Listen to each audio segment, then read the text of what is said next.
Hello everyone and welcome to So Aldo DIY. On today's tutorial, I am going to show you how I created this beautiful red dress right next to me. So I decided I'm actually going to do a series here on my channel creating my fantasy dresses. So I have a few. So when I say fantasy dresses, dresses that I fantasize about that I can't even wear because I just don't have the confidence to do it. It's because of my religious beliefs that I cannot wear stuff like this, but it doesn't mean that I don't dream about wearing these type of dresses. So for my first fantasy dress, I'm going to show you how I made this. So the bodice was draped on the mannequin. So it was pretty easy. With that being said, let's go ahead and start sewing. First thing, I got the fabric at the thrift store. It was $12.99, I believe, and I only paid $3 for it because it was on sale, and this fabric is a round tablecloth. When I got back from the thrift store, I immediately get to working. We'll be using this half circle skirt pattern that I drafted long time ago, and this is actually my favorite pattern to use for a lot of my dresses. I simply folded the tablecloth because it is round. It is so much easier to cut it out because the shape is already prepared for me. So anyway, I just put the pattern on the fold and I'm going to add 1 inch seam allowance.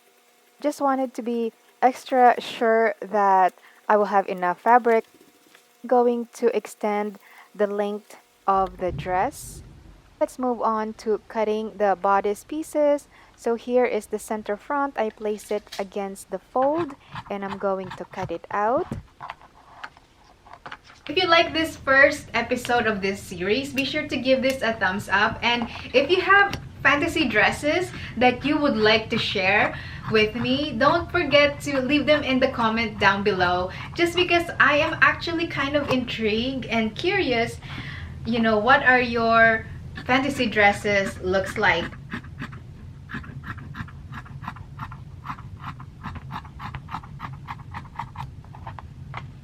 After I cut out the bodice pieces, I am going to do the same thing for the lining.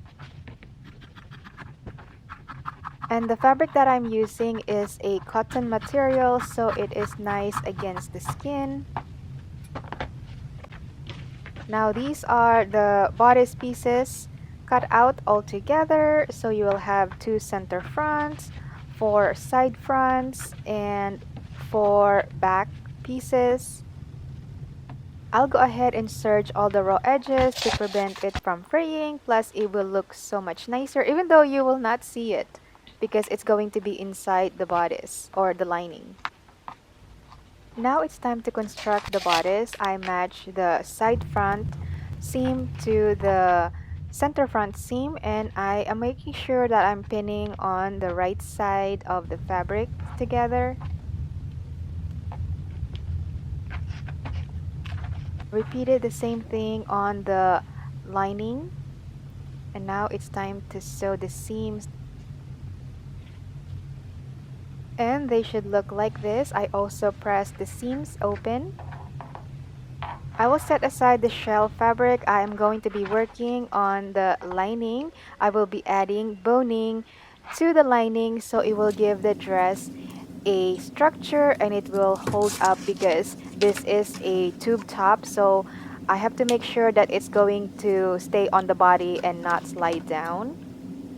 As you can see here, I am measuring and cutting out the boning. So I mark the bodice on the top and on the bottom, and I am going to create a channel for this piece. And I'm going to do the same thing on the rest, except for the cups. That's a little different, and I will explain it to you in a little bit. The boning is just the same size of my seam allowance. So what I ended up doing is actually trimming it off a little bit so it can fit in the channel that I'm going to create.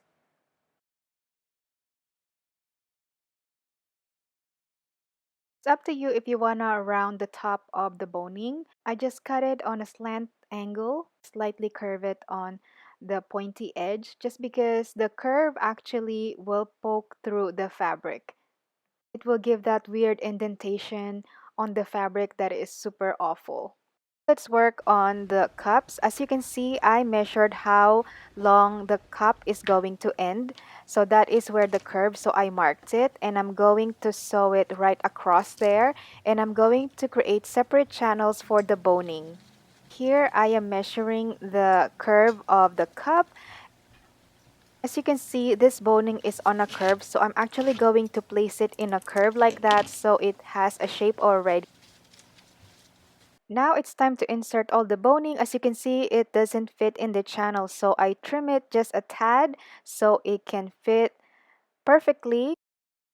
To avoid this problem, be sure to give your pattern pieces 5/8 of an inch seam allowances.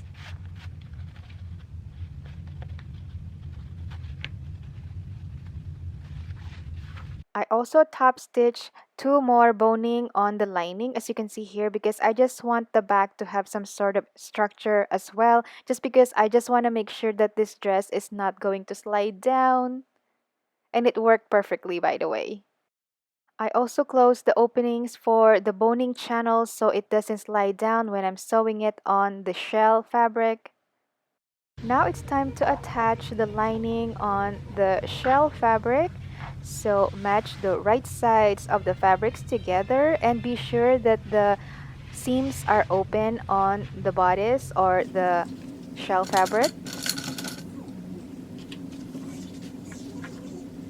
Simply going to stitch across along the edge here. To make it easier for me, I actually mark right here so I can know when I need to pivot the needle. Also following my seam allowance, that is 1/2 inch. Just be careful when you are sewing along the curve. You just want to take it easy so you will have a perfect curve.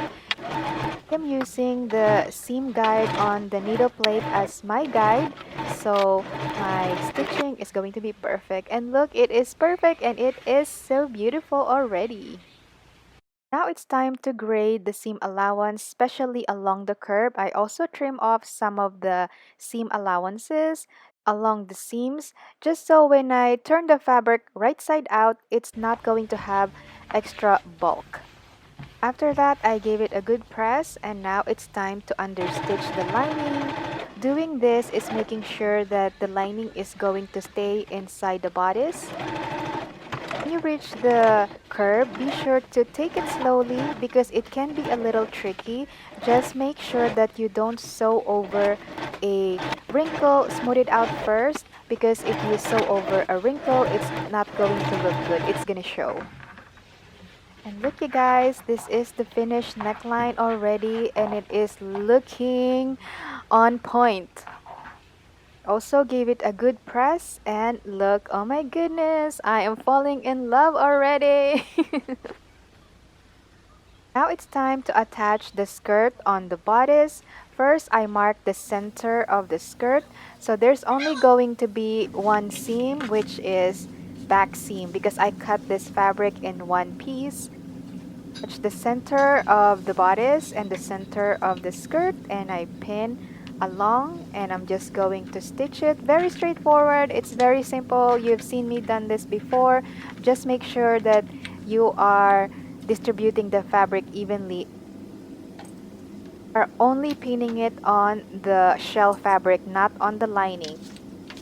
On the skirt, there's going to be a little bit of extra fabric because I gave it extra fabric earlier when I cut it out because I just want to make sure that I have enough. So that extra fabric is going to be trimmed off later on. So I'm just going to stitch along the waistline and I'm also doing a 1/2 inch seam allowance just to be precise because that is the seam allowance I gave to this patterns. Now I'm just going to add the zipper and the dress is pretty much done.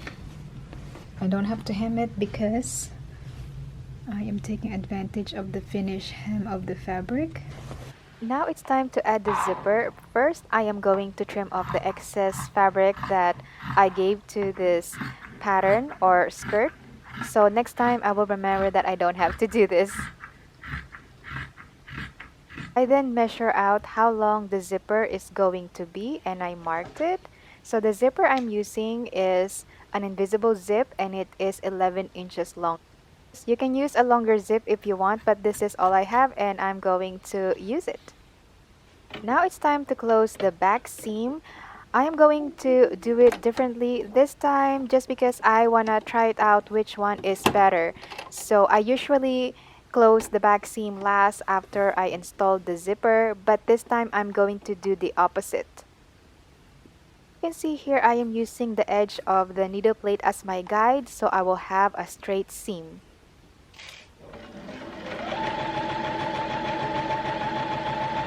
Now it's time to add the zipper. I simply match the right sides of the fabric and I am placing it right along the fold or the edge of the fabric. As you can see here, I actually marked it, and if you want to see a full tutorial of this, I have a separate tutorial that is very detailed. Now it's time to stitch it and I am using an invisible zipper foot. As I was sewing, I was actually opening the zipper teeth a little bit so needle doesn't stitch it through the teeth because you will not be able to open and close the zipper, which is pretty much ruined. So that's why you have to make sure that you are not sewing through the teeth, just on the side of it.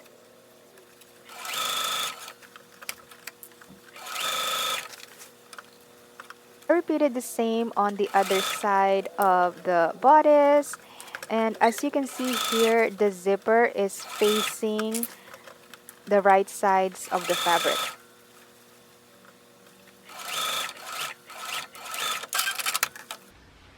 For the moment of truth, it's time to see if the zipper process worked, and it did, which I am super excited about.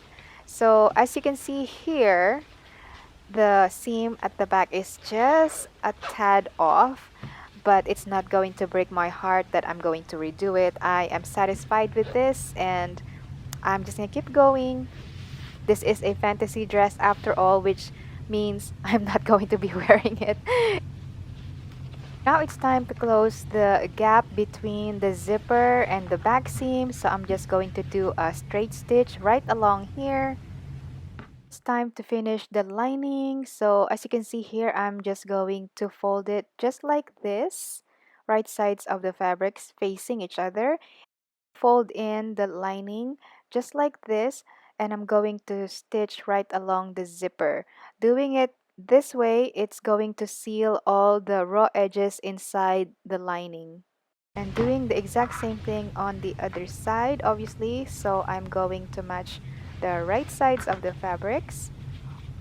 Fold in the seam allowance and I'm going to pin it to secure. I didn't trim the excess fabric just in case someone wants to borrow my dress, or if I decided to sell the dress, I can easily adjust it to fit the person who's going to use it. Ouch. After I stitch it together, I am going to turn it correct side out and I am just going to push the corners so it is nice and pretty. We'll be adding a fastener on the top of the zip right here so it is nice and secure. Now it's time to finish this dress by folding in all the raw edges, encasing it inside the lining. As you can see here, I am just tucking it in and I'm going to secure it with a pin and I'm just going to hand stitch it.